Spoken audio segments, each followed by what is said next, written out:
काँग्रेस जिल्हाध्यक्ष राहुल बोंद्रे यांच्या वक्तव्यामुळे चिखलीत महिला आक्रमक, राहुल बोंद्रे यांच्या फोटोला चपला मारून केला निषेध व्यक्त।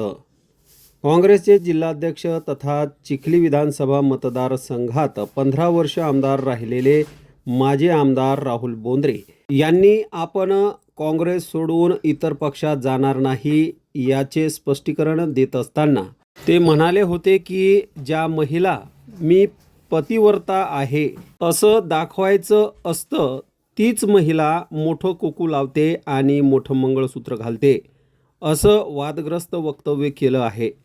त्यांच्या या वक्तव्याच्या विरोधात महिला आक्रमक झाल्याचं पाहायला मिळतंय। चिखली शहरात महिलांनी राहुल बोंद्रे यांच्या प्रतिमेला चपला मारत त्यांच्या वक्तव्याचा तीव्र शब्दात निषेध व्यक्त केला आहे। राहुल बोंद्रे यांच्या फोटोला कुंकू मंगळसूत्र देखील रेखाटण्यात आले। दरम्यान महिलांनी राहुल बोंद्रे यांच्या विरोधात जोरदार घोषणाबाजी केली आणि समस्त महिला वर्गांनी माफी मागण्याची मागणी देखील केली आहे। हा रेणुका मातेचा जिल्हा, हे रेणुका मातेचा हा तालुका, इथे राष्ट्रमाता जिजाऊ यांचा हा जिल्हा, इथे कुंकवाबद्दल डोरल्याबद्दल बोलण्याचा कोणालाच अधिकार नाहीये। हे सौभाग्याचं लेणं आहे।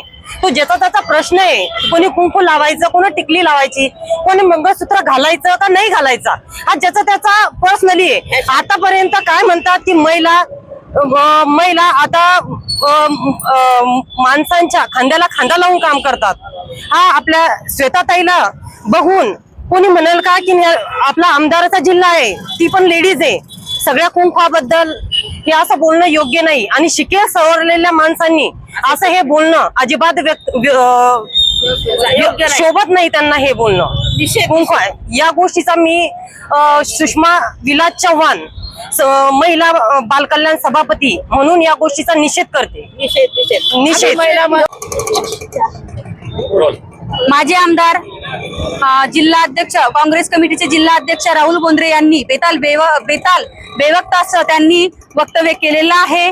महिलांनी कंपाळावर मोठं कुंकू लावणे आणि गळ्यात मंगळसूत्र घालणे हे फक्त दाखवण्यासाठी आहे असं त्यांनी म्हटलेलं आहे। मग पतिव्रता महिलांनी डोक्यावरती कुंकू लावणं आणि गळ्यामध्ये मंगळसूत्र घालणं हे फक्त दाखवण्यासाठी आहे का, की फक्त त्या महिलांनी जे घातलेलं आहे ते फक्त बाहेर दाखवण्यासाठी आहे, की ते सौभाग्याचं लेणं आहे हे आम्हाला राहुल बोंद्रे यांनी सांगावं की हे फक्त दाखवण्यासाठी आहे, हे सौभाग्याचं लेणं नाहीये। म्हणून मी अशा त्यांच्या या बेताल बेवक्ताचा मी जाहीर निषेध करते। एक महिला समजून मी यांचा जाहीर निषेध करत आहे। या आपल्या जिजामातेच्या पावन रेणुका मातेच्या पावन नगरीमध्ये, आपल्या जिजामातेच्या अशा या जिल्ह्यामध्ये जर असं कोणी बोलत असेल तर स्त्री शक्तीचा, मातृशक्तीचा हा अपमान आहे आणि हा अपमान महिला म्हणून आम्ही सर्वच माता भगिनी महिला म्हणून आम्ही आता जाहीर निषेध करत आहोत।